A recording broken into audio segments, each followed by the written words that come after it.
Comment ce que vous rejetez vous fait du mal, acceptez pour trouver la vraie paix. Avez-vous déjà pris le temps de réfléchir à ce que vous rejetez dans votre vie? Cela peut être n'importe quoi, des personnes, des situations, voire vos propres sentiments. Mais vous êtes-vous déjà demandé comment ces rejets vous affectent?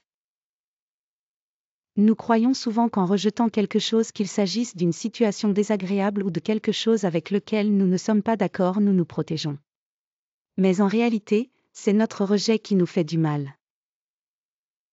Lorsque nous résistons ou repoussons ce qui entre dans nos vies, nous ne résistons pas seulement à des forces externes, nous résistons au flux naturel de la vie elle-même. Et ce faisant, nous créons un tumulte intérieur, de l'anxiété et de la souffrance. Dans les enseignements de Kwashit Tsuru, dans son « Programme d'évolution de l'éveil humain nouveau », il explique que ce ne sont pas les événements ou les personnes autour de nous qui nous blessent, mais les pensées et jugements que nous leur attribuons. Lorsque nous qualifions quelque chose de « mauvais » ou « erroné », nous nous enfermons dans un cycle de résistance. Plus nous résistons, plus nous souffrons.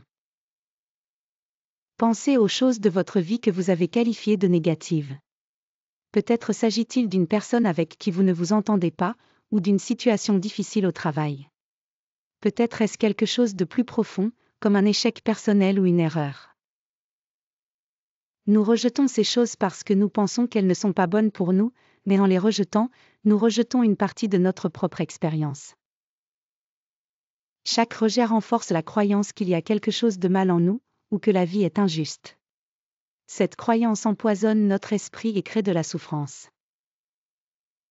Mais il existe une autre voie. Au lieu de rejeter ce qui se présente à vous, essayez de l'observer sans jugement. Tout comme regarder un film, observez vos pensées et vos sentiments. Ne les résistez pas, ne les jugez pas, laissez-les passer à travers vous sans les étiqueter. Lorsque vous faites cela, vous créez de l'espace pour la compréhension, la guérison et la croissance. Vous commencez à accepter ce qui est, au lieu de vous battre contre. Lorsque nous acceptons la vie telle qu'elle vient, nous cessons de lutter contre l'ordre naturel des choses. Nous cessons de laisser nos pensées dicter notre réalité. Nous réalisons que tout le bon comme le mauvais fait partie d'un processus plus grand, d'un plan plus vaste que nous ne comprenons peut-être pas entièrement. Et c'est bien.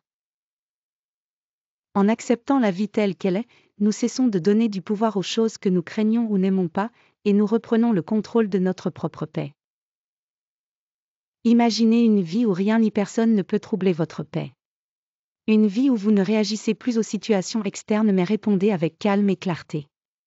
C'est le pouvoir de l'acceptation. C'est la clé pour débloquer la liberté intérieure et la paix. La prochaine fois que vous vous surprenez à rejeter quelque chose ou quelqu'un, faites un pas en arrière et observez. Demandez-vous, pourquoi rejetons-je cela? Que se passerait-il si je pouvais simplement l'accepter? Laissez tomber le besoin d'étiqueter et de juger. Permettez-vous de vivre pleinement la vie, sans résistance. Ce faisant, vous découvrirez la paix profonde qui a toujours été en vous. Vous n'êtes pas défini par ce que vous rejetez ou résistez. Vous êtes défini par la façon dont vous choisissez de répondre aux défis de la vie. Au moment où vous cessez de rejeter et commencez à accepter, vous vous libérez des chaînes de la souffrance. C'est ainsi que vous reprenez votre pouvoir et votre paix.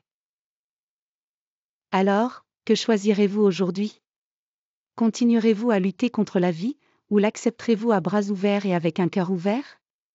Le choix vous appartient, et cela fera toute la différence.